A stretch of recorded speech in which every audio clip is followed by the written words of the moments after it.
So welcome to another video.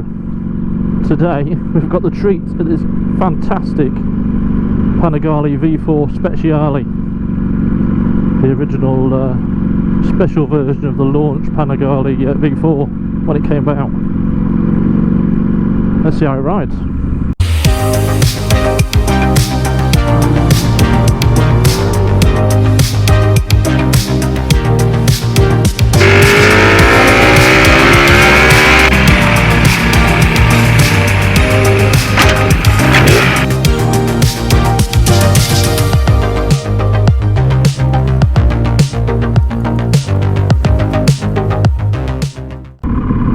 So what can I tell you about this Speciale then?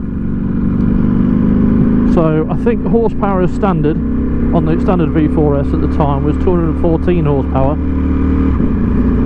This one with the Akrapovic exhaust went up to 226, and I think it lost about 6 kilos in the process with the exhaust system, which, as you can probably hear, probably over my voice, sounds absolutely gorgeous.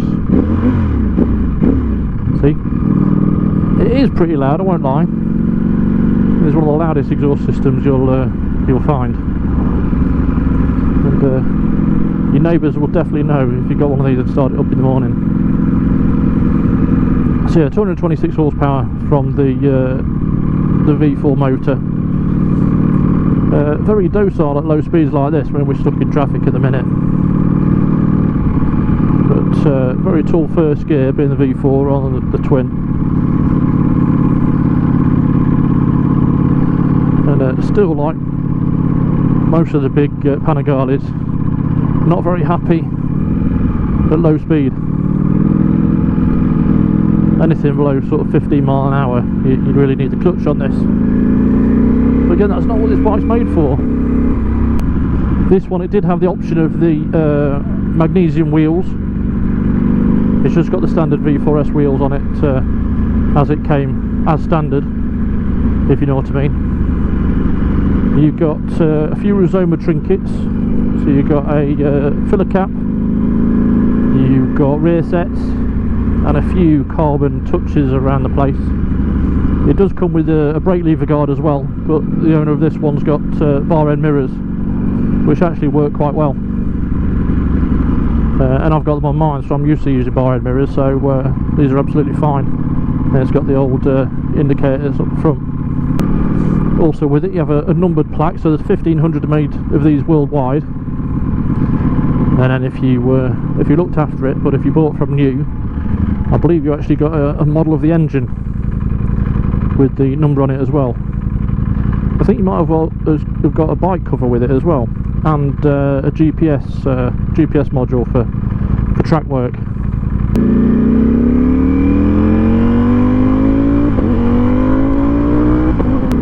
And one of the first things you notice when you step aboard, well, any of the Panigales really, but the V4s, is how relatively comfy the riding position is.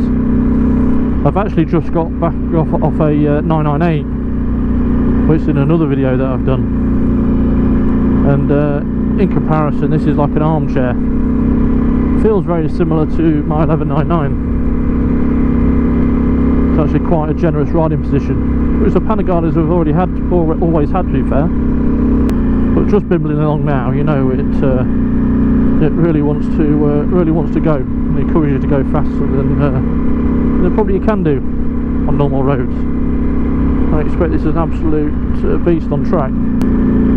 One thing you can notice about this versus the twins, you know, the V-twin Panigales, is that the tank on this is a bit wider, so it straight away feels like you, or particularly for me, it feels like my legs are gripping the tank more.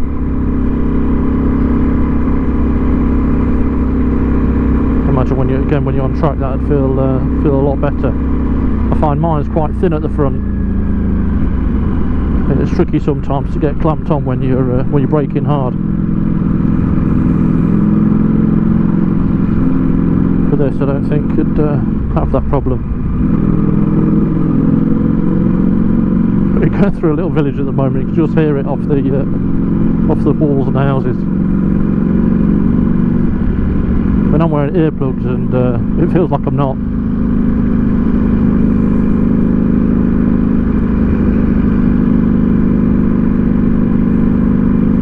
So much was said when the V4 came out about the counter-rotating crank, and about how it made it easier to turn and hold a line, and also not lift the front wheel when you're going for it. But I'm not good enough to tell. But one thing I can say is the way the thing wants to drop on its side, it's absolutely incredible. I don't think I've ridden a faster steering sports bike. I had a little go on a 698 a couple of months back, and that was really light and turned really fast. But this, for a sports bike, is lightning quick. I don't know if that's down to just the way it's set up, just the bike itself, or partly to do with that counter-rotating crank. Hopefully we'll get on some better roads soon. Right, now we're on to a bit more open road.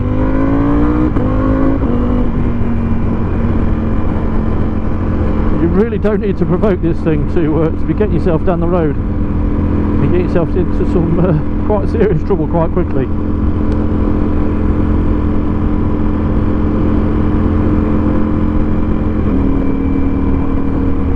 We all know that 226 horsepower is way more than you need, probably about double what you need on the road for what is useful.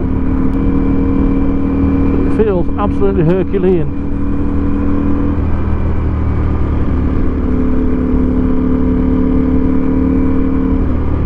And like I said when I rode the 998, it was an event. This is an event, riding this bike.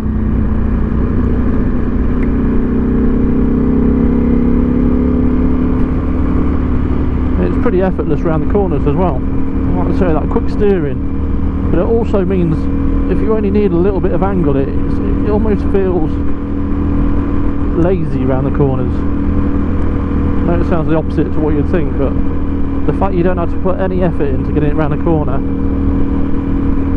almost makes for quite a relaxed ride on road speeds. It's all about everything else about riding it. Well, these have got quite tall screens. I'm going to presume this is a standard screen on this. I'm getting a little bit of turbulence to the helmet. It's literally pointing straight at me, but it's not thrashing my head about, so that's fine. Probably just going over the top of me, to be fair. It's a nice big seat. I mean, I'm not a small lad, and I've got room to move front and back, but definitely side to side. And you'll have seen, or you will show the walk around what it looks like. But yeah, and riding at normal road speeds, national speed limit, it's absolutely no trouble at all. It's really, really comfy. I think you could quite easily go on a longer ride, even a tour on this bike. Clearly after a tank full you'd have to stop, like you would with any sports bike in the same position, but if you're on roads that are a bit twisty and had you moved around on the seat and stuff like that, absolutely no issue at all.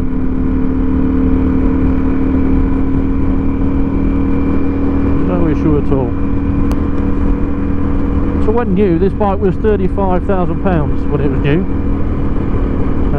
and you can pick them up. They haven't lost loads of value. The sort of right now, where are we? October 24. I know we're going into winter, so it'll affect things a little bit, but generally this year they've been between 20,000 and 25,000, depending on mileage and condition. And if you think the new Panigale coming out the next month or so is now £30,000, and that's what you call the not the base one, it's the S, but that's the one everyone buys. So easy around the corners. And something like this for between 20 and 25,000, only is it a great bike to ride, it's actually one of the special ones, a special edition. And I think Ducati are doing a few too many special editions right now, and they're not actually special. But I think this one just earns its place in that club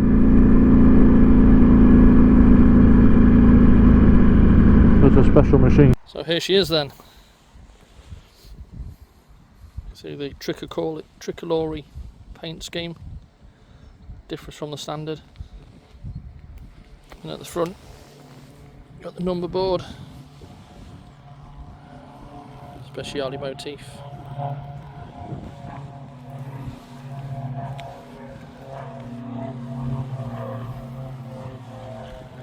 Carbon front mudguard, electronic O-lens.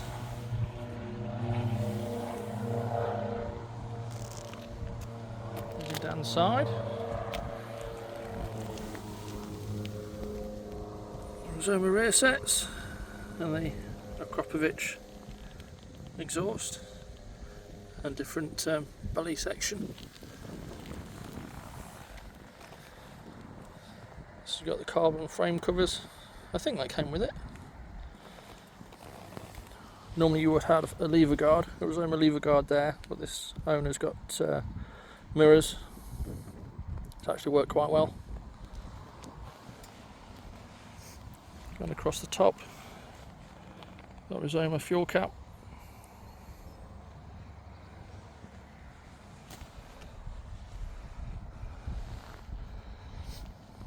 And hugger, carbon exhaust guard, heel guards, seat for this model. Some more graphics on the back. You got the carbon tail tidy, the Ducati performance indicators.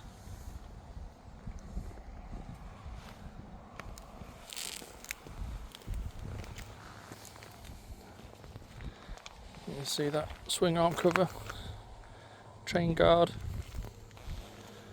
and hugger.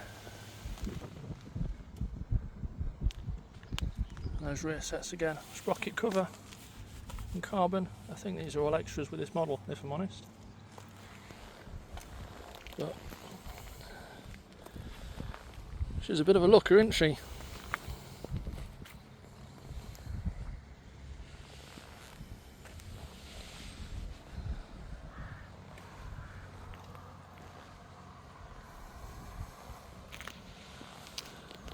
I feel like I'm being treated with a blipper. I wish mine had one, to be fair. So I think back when these were new, I think the difference from the S to the Speciale, I think, I'll put it up on the screen if I'm wrong, but I think it was about 12 grand or so. And obviously now they're a little bit older, the difference definitely isn't 12 grand anymore. Depending on where they are in the market, obviously. If you buy one nearer 25, then obviously. But if you pick one up nearer 20, then comparing that to an equivalent sort of 2019 V4S, you're still looking right now at about 16 or 17 grand. So actually, if you're looking for something special, it might make sense. I know if you've seen any of the reviews of the new bike, everyone seems to say that how easy to ride it is and how less of an animal it is. And that really started with mine, the 1199. And that's not that difficult to ride. Yes, it's not the easiest thing to ride in the world, particularly on track.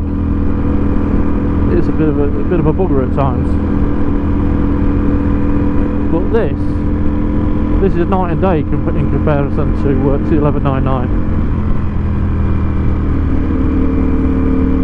So don't be put off by tales of early V4s being a bit crazy and difficult to handle, because they're absolutely not in the grand scheme of things. You know, when you're comparing normal bikes, no doubt they have improved immeasurably over the last few years. But for the normal punter like you or me, the normal person that rides these bikes, I'm not sure you're going to tell the difference.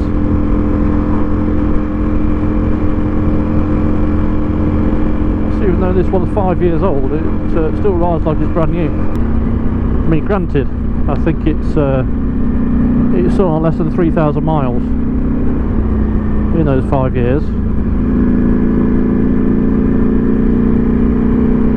But the current owners put a couple of thousand of those on it.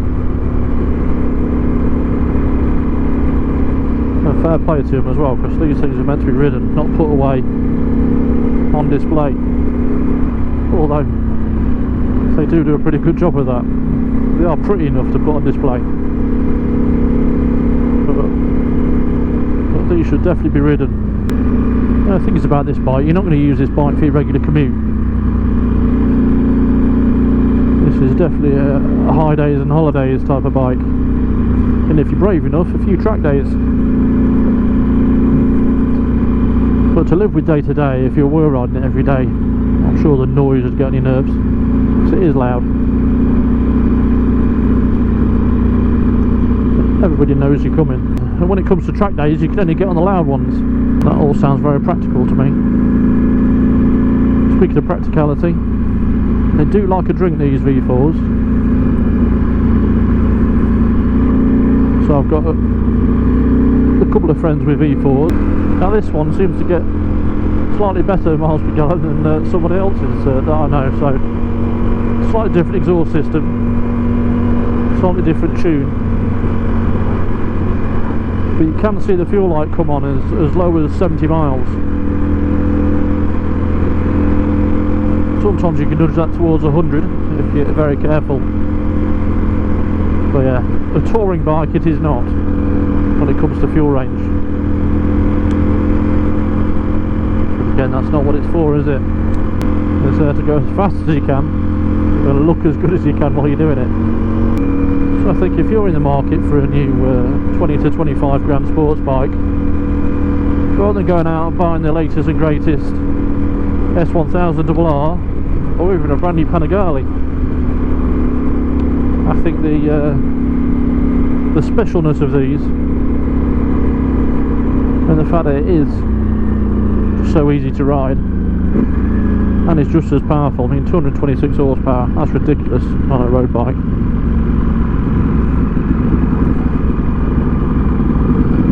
I think this puts a strong case for being one to go for. I've been waiting for a little while to talk about how it actually rides over the bumps and things like that on a few different surfaces. And while it is quite stiff, that's what she said. so in terms of comfort and the way it feels over the bumps, it actually soaks them up quite well. It's got Öhlins front and back. Yeah, the electronic wizardry. You can definitely feel the road. You can feel all the bumps, but fortunately it doesn't crash over them. But it's definitely a stiff bike. It's not as stiff and uncomfortable as the 1199.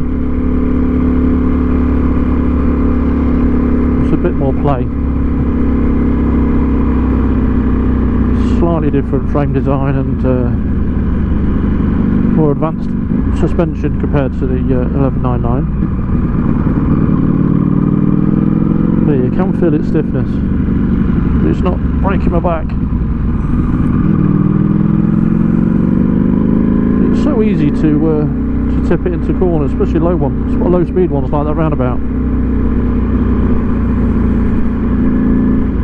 Just goes where you tell it. In terms of seat height, I don't know what height this seat is, but I'm not quite flat-footed on this, but 6 foot, regular inside leg, whatever that is. I have no problems whatsoever.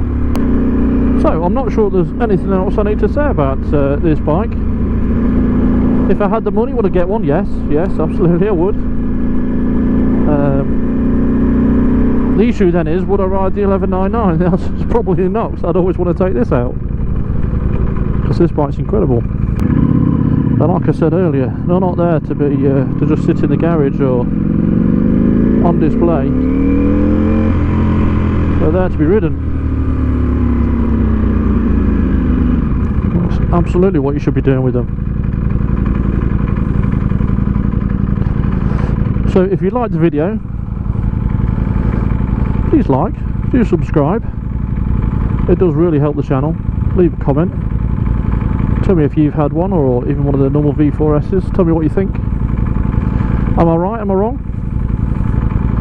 And I'll see you on the next one. Thanks very much for watching. Take care. Bye bye.